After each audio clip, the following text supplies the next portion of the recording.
c'est un sujet sur lequel j'ai beaucoup travaillé avec Patrick Collier, qui est maintenant ministre et qui était président de la commission économie, voilà déjà quelques mois.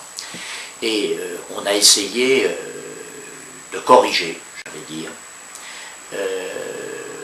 le désastre des implantations commerciales dans une bonne partie de la France, qui n'a fait que s'accentuer après la loi LME. C'est un désastre qui ne date pas d'aujourd'hui. Loi LME, loi de modernisation de l'économie, pardon, excusez-moi, c'est le jargon. Et qui est le suivant. Depuis des dizaines d'années, on voit les entrées de ville massacrées, on ne peut pas employer d'autres termes, par des implantations totalement anarchiques, avec une explosion, si vous voulez, des constructions commerciales qui se font sur quel marché? Eh bien sur le marché qui souvent existait au centre-ville. En d'autres termes, si vous voulez, quand vous construisez 4 000, 5 000 m², 2 000 m² même, hein, ou 10 000 m² en périphérie, à 1 km ou 2, si vous voulez, de la ville moyenne, que se passe-t-il dans les 5 années qui suivent, généralement? Eh bien, très souvent, s'il n'y a pas eu une croissance démographique qui le justifie, eh bien, ce qui se passe, c'est que le commerce de centre-ville périclite, on assèche complètement le commerce de centre-ville, évidemment, ce que les spécialistes appellent les parts de marché, et on transfère l'offre, si vous voulez, en périphérie. Résultat, vous générez des déplacements de tous les gens qui n'ont plus de commerce de proximité, qui sont obligés de prendre leur voiture, de quitter la ville pour aller à la périphérie. Vous posez d'énormes problèmes aux personnes âgées dont la mobilité, si vous voulez, n'est pas forcément assurée. Vous générez donc, j'allais dire, des pollutions supplémentaires dans le cadre du Grenelle 2 qu'on connaît bien en termes de déplacement, si vous voulez. Et finalement, on dissocie peu à peu l'habitat des services commerciaux, et en même temps, ça pose d'énormes problèmes de transport, si vous voulez, de circulation, qui souvent n'ont pas forcément, si vous voulez, de réponse dans le cadre des transports en commun. Donc voilà un peu la situation. C'est donc un grand désordre, si vous voulez, sur le plan urbanistique, devant lequel nous on est. À partir de là, qu'est-ce qu'on a proposé? On a proposé de renverser complètement les choses et de se mettre exactement comme l'ont fait les Allemands, comme l'ont fait les Italiens dans certaines provinces, comme l'ont fait les Écossais, comme l'ont fait une partie, pas forcément l'Espagne. Hein. Qu'est-ce qu'ils ont fait? Ils ont dit, écoutez, c'est pas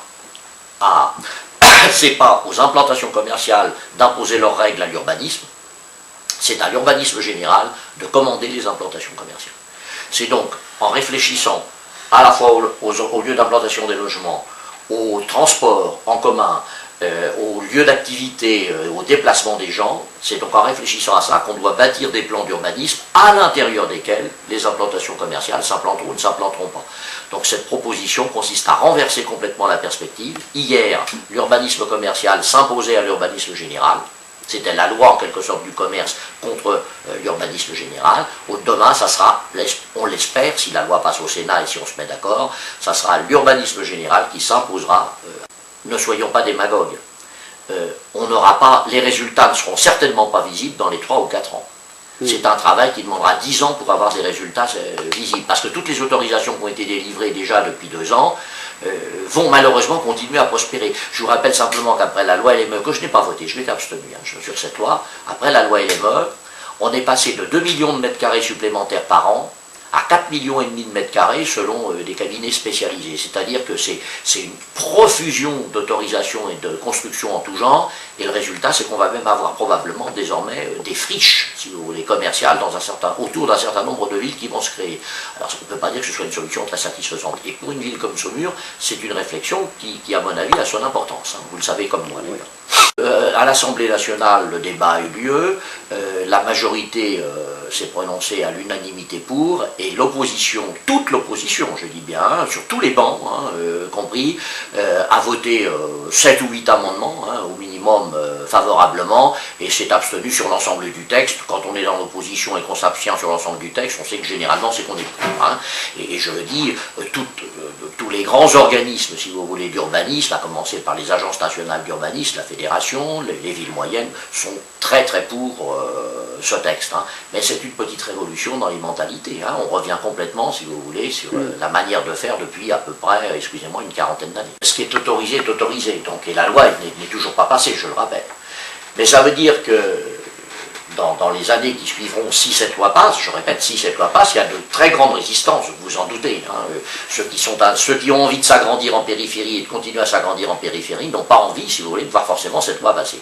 Ça induirait que, si vous voulez, si demain, j'en sais rien, moi, un commerce que je ne nommerai pas, X ou Y, veut implanter 4 ou 5 000 m² en périphérie de Saumur, alors qu'on estime, si vous voulez, qu'il y a déjà une offre importante dans le centre-ville, et que cette offre importante, si vous voulez, risque d'être asséchée par l'implantation qu'il y aura à la périphérie, eh bien, on regardera les déplacements que ça risque de générer, on regardera les conséquences que ça peut éventuellement avoir par rapport au marché en disant attention, si là, si vous voulez, ça provoque la fermeture des services en centre-ville, si vous voulez, pour obliger les gens à se déplacer tous à l'extérieur, on pourra éventuellement avoir des arguments pour dire non. Et dire, messieurs, vous pouvez vous implanter là et pas là, c'est-à-dire que votre surface, on n'élimine pas la concurrence.